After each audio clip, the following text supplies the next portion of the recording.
Nyawa pemilik warung remang-remang melayang seusai tolak ajakan berhubungan supir.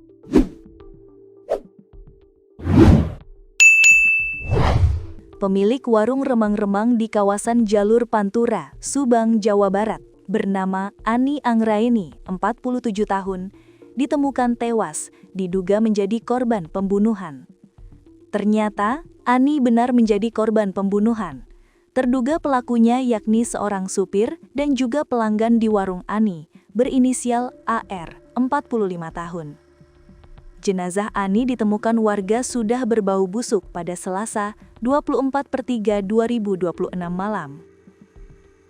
Dikutip tribunlampung.co.id dari tribunjabar.id, hasil autopsi korban yang merupakan warga Tasikmalaya itu menunjukkan Ani meninggal akibat pukulan benda tumpul di bagian kepala. AR akhirnya ditangkap polisi di Bogor, tepat di hari penemuan jenazah Ani, yakni pada Selasa, 24/3/2026 malam.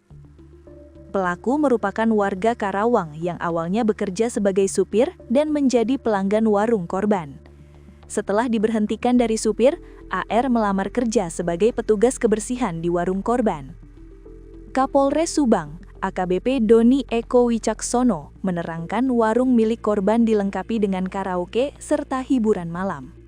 Pembunuhan terjadi pada Sabtu, 21/3/2026 malam, saat pelaku mendatangi korban dan mengajaknya berhubungan badan.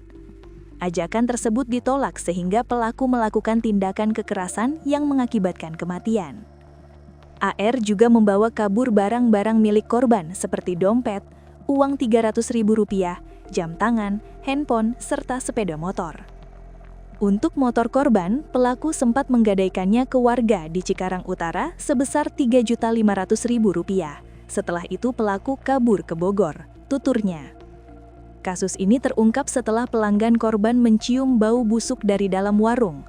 Awalnya kedatangannya hanya untuk mengecek apakah warung buka atau tidak. Saat mengetuk pintu, tak ada yang keluar. Saksi mencium bau busuk seperti bangkai yang sangat menyengat, jelasnya.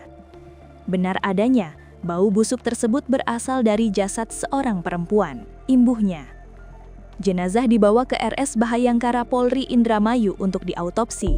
Akibat perbuatannya, pelaku dapat dijerat pasal berlapis, yakni pasal 285 KUHP tentang perkosaan, serta pasal 351 KUHP tentang penganiayaan yang menyebabkan kematian.